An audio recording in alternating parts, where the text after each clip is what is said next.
እጅግ ልብ ሰባሪ መሪር መርዶ ተሰምቷል። የሟቾች የጅምላ የቀብር ስነ ስርዓት ተፈጽሟል። ኢትዮጵያ ልጆቿን አሳዛኝ በሆነ ሁኔታ እየተነጠቀች ነው። ልዩ ሰበር ዘገባ ደርሶናል፣ በዝርዝር ይቀርባል። ህወሓት በሰሞኑን በተቆጣጠረው ሰሜን ወሎ ተፈናቅለው ቆቦ ከተማ የተጠለሉ ከ60 ሺህ በላይ ዜጎች ሰላማዊ ሰልፍ አካሂደዋል።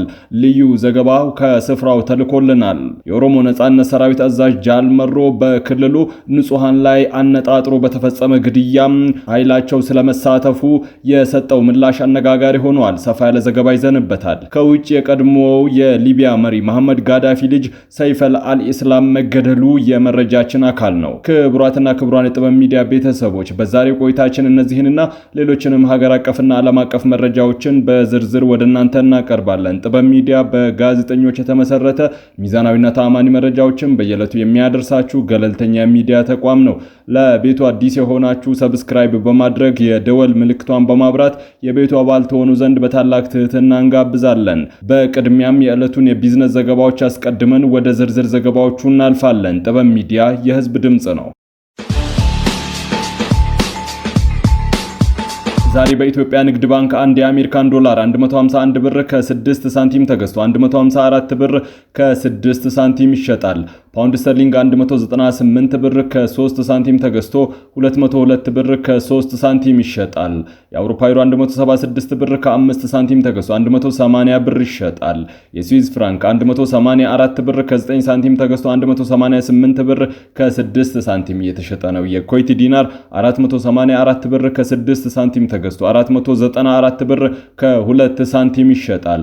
የቻይና ዩዋን 21 ብር ተገዝቶ 21 ብር ከ2 ሳንቲም እየተሸጠ ነው። የተባበሩት አረብ ኤምሬቶች ድርሃም 41 ብር ከ2 ሳንቲም ተገዝቶ 42 ብር ከ1 ሳንቲም ይሸጣል። የሳውዲ ሪያል 40 ብር ከ4 ሳንቲም ተገዝቶ 41 ብር ከ2 ሳንቲም እየተሸጠ ነው።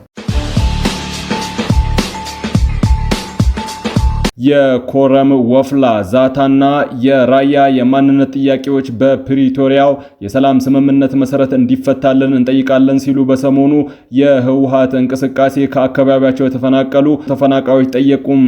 ተፈናቃዮቹ በዛሬው ዕለት ባደረጉት ሰልፍ ጦርነት፣ ስደት ብዙ ነገር አሳጥቶናል፣ ባለፉት 6 ዓመታት ለአራተኛ ጊዜ መፈናቀላችን ነው ሲሉ ተናግረዋል። ወጣቶች በግዳጅ ወታደራዊ ስራ እየተወሰዱ ነው ያሉት ሰልፈኞቹ የፌዴራሉ መንግስት ህግ ሊያስከብር ይገባል ሲሉ ጠይቀዋል። ሰሞኑን ከራያ አላማጣና ከ6 ወረዳዎች ዙሪያ ተፈናቅለው በቆቦ ከተማ ያሉ ተፈናቃዮች መንግስት የአካባቢውን ሰላም እንዲያስከብር ነው ሲሉ የጠየቁትም። በአሁኑ ጊዜ ቁጥራቸው ከ60 ሺህ የሚልቅ ተፈናቃዮች በሰሜን ወሎ ቆቦ ከተማ የሚገኙ ሲሆን ከ2013 ዓ.ም ጀምሮ በተደጋጋሚ ለጦርነትና መፈናቀል መዳረጋቸውን የገለጹት ሰላማዊ ሰልፈኞቹም የአላማጣ ከተማ ነዋሪ ወይዘሮ ገነት ከበደ ከጦርነት የሚገኝ ጥቅም የለም፣ መንግስት በፕሪቶሪያ ሰላም ስምምነት ወደ አካባቢያችን ቢመልሰን ሲሉ ተናግረዋል። ጦርነት በጣም ከባድ ነው። ከጦርነት ምንም የሚገኝ ነገር የለም። ጦርነት በጣም አስከፊ ነው። ከጦርነት ይልቅ መንግስት የፕሪቶሪያውን የሰላም ስምምነት ተግባራዊ ሊያደርግና ያለምንም ጦርነት በሪፈረንደም ወደ አካባቢያችን ቢመልሰን እንጂ ጦርነት ምንም አይነት ትርፍ የለውም ባይ ናቸው። ለአራተኛ ጊዜ መፈናቀላቸውን የገለጹት በራያ አላማጣ ወረዳ የዘውልድ ሽማግሌ የሆኑት መሐመድ አሳየ ከአላማጣ ጀምሮ በርካቶች መፈናቀላቸውን ገልጸው የዘራውን እህል አርሶ አደሩ ሳይሰበስብ ተሰዷል ሲሉ ተናግረዋል። አሁን አራተኛ ዙር ወረራ ነው የተካሄደብን። ከ2013 ሐምሌ 5 ጀምሮ በተደጋጋሚ ወረራ እየተካሄደ ነው ያለው። ቆቦ ሊደርስ ትንሽ ነው የቀረው። እዚያ ያለው ህዝብ በጣም እየተሰቃየ ነው ያለው። ሰው የዘራውን ወደ ቤት ማስገባት አልቻለም ብለዋል።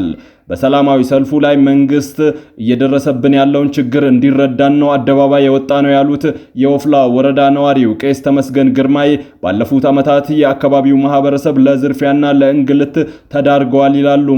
ብዙ ሴቶች ተደፍረዋል፣ ብዙ ወጣቶች ታፍነው ሄደው ሞተዋል፣ ያለን ንብረት ተነጥቀናል፣ ጥሬ ካለህም ትወሰዳለች፣ በቃ ሚስቶቻችን መኖር አልቻሉም፣ አሁን ከነሚስቶቻችን ነው ተሰደን ያለነው ብለዋል።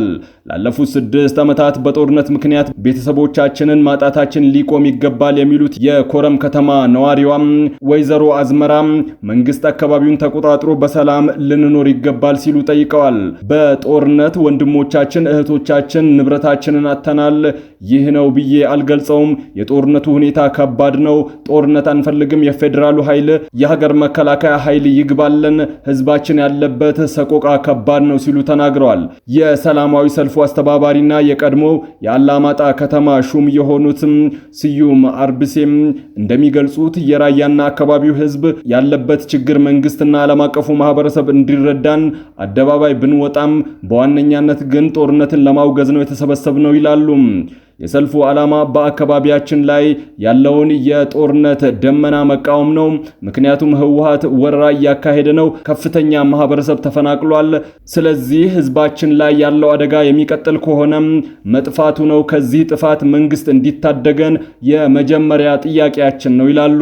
አካባቢው ካለፉት 6 ዓመታት ጀምሮ የጦርነት ሰፈር በመሆኑ የተረጋጋ መንግስትና አስተዳደር የለውም ያሉት የሰልፉ አስተባባሪዎች መንግስት ከህወሓት ጋር በደቡብ አፍሪካ ፕሪቶሪያ በአፍሪካ ህብረት አደራዳሪነት ተፈረመውን ስምምነት ተግባራዊ እንዲያደርግ ጠይቀዋል። የኤርትራ ማስታወቂያ ሚኒስትር የማነ ገብረ መስቀል የኢትዮጵያው ጠቅላይ ሚኒስትር አብይ አህመድ በህዝብ ተወካዮች ምክር ቤት ቀርበው የኤርትራ ጦርን ሚና በተመለከተ የሰጡትን መግለጫ ከእውነት የራቀ ለጦርነት አጀንዳ ሰበብ ፍለጋ የቀረበ ነው ሲሉ ተቃወሙ። ሚኒስትሩ በማህበራዊ ትስስር ገጻቸው ባወጡት መግለጫ በኢትዮጵያ መንግስት በኩል አሁን የቀረበ ያለው ክስ ቀደም ሲል ከነበረው ይፋዊ አቋም ጋር የሚጋጭ መሆኑን ጠቁመዋል። የማነ ገብረ መስቀል እንዳሉት የብልጽግና ፓርቲ መሪዎች ከፍተኛ የጦር መኮንኖች በሰሜኑ ጦርነት ወቅትም ሆነ ከጦርነቱ በኋላ ለረጅም ጊዜ ለኤርትራ ሰራዊት ከፍተኛ ምስጋና ሲያቀርቡ የመንግስትን የክብር ሜዳሊያ ሲሸልሙ እንደነበር አስታውሰዋል። አሁን የቀረበው ክስ ግን ይህንን ታሪክ እውነታ የካደና የህዝብን ግንዛቤ ለማዛባት የታለመ ነው ብለውታል። ሚኒስትሩ አክለውም አሁን የቀረበ ያለው ክስ የባህር በር ጥያቄውን መሰረት አድርጎ በኤርትራ ላይ ለታቀደው ወታደራዊ አጀንዳ ማመቻቸትና ማስተባበያ እንዲሆን ታስቦ የተዘጋጀ ነው ሲሉ ገልጸውታል። ጠቅላይ ሚኒስትሩ በንግግራቸው ወቅት የተጠቀሙትን የጎላን ኮረብታዎች ንጽጽርም ሚኒስትሩ ጠቅሰዋል። ጠቅላይ ሚኒስትሩ በንግግራቸው ውስጥ የጎላን ኮረብታዎችን እንደ ምሳሌ ጠቅሰው በኤርትራ ላይ ያላቸውን ህገወጥ የጦርነት ፍላጎት በግልጽ የሚያሳይ ነው ብለውታል። ለማብራሪያ ያህልም የጎላን ኮረብታዎች ከሶሪያ የተያዙና በአሁኑ ወቅት በእስራኤል ቁጥጥር ስር ያሉ ስትራቴጂካዊ ስፍራዎች ሲሆኑ ጠቅላይ ሚኒስትሩ ይህንን ንጽጽር ለባህር በር ጥያቄያቸው እንደማሳያ መጠቀማቸው በኤርትራ በኩል እንደ ወታደራዊ ስጋት ተወስዷል። የኤርትራ መንግስት በከፍተኛ ባለስልጣኑ በኩል የሰጠው ይህ ምላሽ በሁለቱ ሀገራት መካከል የነበረውን ወታደራዊ ትብብር አብቅቶ ወደ ከፍተኛ የዲፕሎማሲያዊ የቃላት ፍጥጫ መሸጋገሩን የሚያረጋግጥ ነው። በኢትዮጵያ በኩል የቀረበው ኤርትራ አማጽያንን እየደገፈች ነው የሚለው ክስ በኤርትራ በኩል ደግሞ ኢትዮጵያ ጦርነት ለመጀመር ሰበብ እየፈለገች ነው የሚለው ውንጀላ ቀጠናው ላይ ከፍተኛ ስጋትን ፈጥሯል። በኦሮሚያ ክልል ውስጥ በግጭት ውስጥ በሚፈጸሙ የሰላማዊ ዜጎች ጥቃትና የሰብአዊ መብት ጥሰቶች ላይ እንደማይሳተፉ የአማጺው የኦሮሞ ነጻነት ሰራዊት አዛዥ ተናገሩ። አስተያየታቸውን የሰጡ ጉዳዩን በቅርበት የሚከታተሉ ዓለም አቀፍ የሕግ ባለሙያው ግን በኢትዮጵያ በክልሎች ግጭቶች ለደረሱ ጥፋቶች ሁሉም ተፋላሚዎች ከተጠያቂነት ነፃ ሊሆኑ እንደማይችሉ ተናግረዋል። በኢትዮጵያ መንግስት በሽብርተኝነት ተፈርጀው ዕለት በዕለት እንደሚፈለጉ በመግለጽ አስተያየታቸውን ከሰሞኑ ለአሶሺየትድ ፕሬስ የሰጡት የሰራዊቱ ዋና አዛዥ ጃል መሮ ወይም ድሪባ ኩምሳም በየዕለቱ የመንግስት የሰው አልባ አውሮፕላን ድሮን እንደሚያድናቸው ተናግረዋል። ቃለ ምልልሱን ከኦሮሚያ ደናማ ስፍራዎች ሆነው እንደሚሰጡ ለኤፍፒ የገለጹት የአማጽያን ቡድኑ አዛዥ ተዋጊ በስፋት የሚከሰሱበትን የሰላማዊ ዜጎች ጥቃት የማድረስ ክስን በማስተባበል ምላሽ ሰጥተዋል። ጦርነቱ ከህዝብ ጋር ሳይሆን ከስርዓት ጋር ነው የሚል ምላሽ ያካተቱት መሮ የፖለቲካ ግባቸው ዲሞክራሲን በመገንባት በህዝብ ፍላጎት ላይ የተመሰረተ ስርዓትን ማነጽ ነው በማለት ሲቪሎችን በማጥቃት በስፋት የሚቀርብባቸውን ክስ ተከላክለዋል። በዚህ አስተያየታቸውን የሰጡት የዓለም አቀፍ የሕግ ባለሙያው በይሳ ዋቀዮ ኢትዮጵያ ውስጥም ሆነ በየትኛውም ዓለም የአማጽያን ጦርም ሆነ የመንግስት ጦር ሲቪሎች ላይ ጥቃት አያደርሱም የሚለውን አባባል ለመቀበል አስቸጋሪ ነው ብለውታል። ዓላማችን እንደዚህ አይደለም፣ እንደዚህ አይነት ተግባር የሚሰሩት የኛ ጦሮች አይደለም የሚለውን ነገር ለመቀበል የሚከብድ ነው ያሉት ባይሳም በተለያዩ ዓለማትም በተመለከቱት ልምድ አይደረግም ማለት አይቻልም ሲሉ አስተያየቱን በጥርጣሬ እንደሚመለከቱት ገልጸዋል። መባል የለበትም የሰላማዊ ዜጎች ሰብአዊ መብትን በሚጋፉ ታጣቂዎች ላይ እርምጃ መውሰድ እንጂ አያደርጉም አይባልም ሲሉ አስተያየታቸውን ገልጸዋል። እኔ አሁን ከመጣሁበት አካባቢ ከሁለቱም ወገን ከአማጽያንም ሆነ ከመንግስት ጦር ህዝቡ የጥቃት ሰለባ ሆኗል ሲሉ ተናግረዋል። አክለውም ተዋጊ ወገኖች ጦራቸውን በሰላማዊ ዜጎች ላይ የሚፈጽመውን ጥቃት ለይተው እርምጃ ሲወስዱና ወስደናል ሲሉ እምብዛም በአደባባይ እንደማይታይ ጠቁመዋል። በጦርነት ለተገደሉ የመከላከያ ሰራዊቱ የዳሎ ማዕከላዊ እዝ አባላት የቀብር ስነ ስርዓት በሰቆጣ ከተማ ተፈጸመ። በዋግምራ ብሔረሰብ አስተዳደር ዞን በሰቆጣ ከተማ ደብረገነት መድኃኔዓለም ቤተክርስቲያን የወታደሮችን አጽም በክብር ለማሳረፍ ስርዓተ ፍታት ተደርጓል። በሀገራችን በነበረው የሰሜኑ ጦርነት ህይወታቸውን ያጡ በኢፌድሪ የሀገር መከላከያ ሰራዊት የዳሎ ማዕከላዊ እዝ አባላት አጽም በሰቆጣ ከተማ የማረፍ ስነ ስርዓት መከናወኑን የዋግምራ ዞን የመንግስት ኮሙኒኬሽን ዘገባ ያመላክታል። በስነ ስርዓቱ የኢፌድሪ ሀገር መከላከያ ሰራዊት የዳሎ ማዕከላዊ እዝ ከፍተኛ መኮንኖች፣ የብሔረሰብ አስተዳደሩ የመንግስት ባለስልጣናት፣ የሰቆጣ ከተማ ነዋሪዎች፣ የሃይማኖት አባቶች በተገኙበት እንደተከናወነ ለማወቅ ተችሏል። ዘላለማዊ ክብርና ሞገስ ሀገራቸው ሲሉ ሰማዕታት ለሆኑ በኢፌድሪ ሀገር መከላከያ ሰራዊት የዳሎ ማዕከላዊ እዝ ጀግኖች ሲል የብሔረሰብ አስተዳደሩ የመንግስት ኮሙኒኬሽን ጽህፈት ቤት ምኞቱን ገልጿል።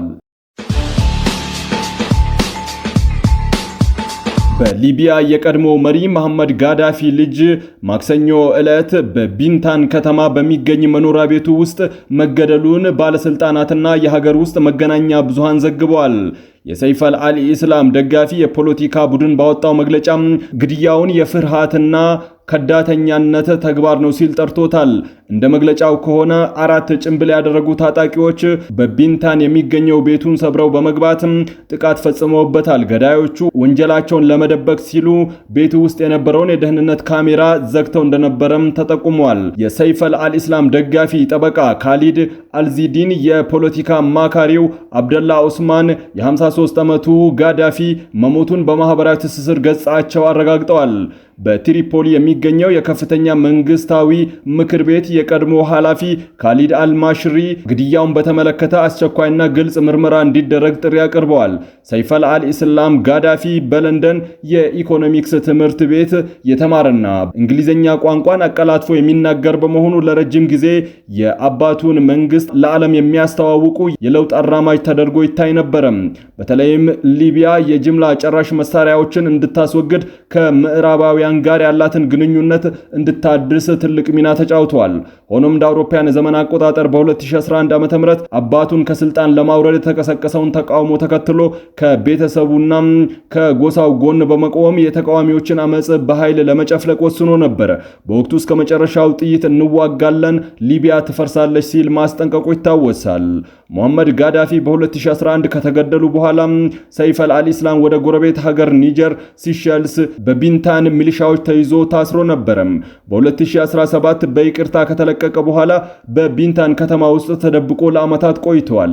በህዝብ ላይ በተፈጸመ ወንጀል በዓለም አቀፍ የወንጀለኞች ፍርድ ቤት ICC ይፈለግ የነበረ ሲሆን በትሪፖሊ ፍርድ ቤትም በሌለበት የሞት ፍርድ ተፈርዶበት ነበር። በህዳር 2021 ለሊቢያ ፕሬዝዳንታዊ ምርጫ እጩ ሆኖ መቅረቡ ከፍተኛ ውዝግብ አስነስቶ የነበረ ሲሆን ይህም የሊቢያን የፖለቲካ ሽግግር ይበልጥ ውስብስብ እንዲሆን ካደረጉት ምክንያቶች አንዱ ነበር። ይህ ግድያ ቀድሞውንም በፖለቲካ አለመረጋጋት ውስጥ ለምትገኘው ሊቢያ አዲስ የስጋት ምዕራፍ ሊከፍት ይችላል ተብሎ ተሰግቷል። ክቡራትና ክቡራን የጥበብ ሚዲያ ቤተሰቦች ለሰዓቱ ያዝናቸው ዘገባዎች በዚህ አብቅተዋል። ከኛ ጋር በመሆን መረጃን ከጥበብ ስለተከታተላችሁ ከልብ አመስግነን ተሰናበትን። ለቤቱ አዲስ የሆናችሁ ሰብስክራይብ በማድረግ የደወል ምልክቷን በማብራት የቤቱ አባል ተሆኑ ዘንድ በታላቅ ትህትና ጋብዘን ተሰናበትን።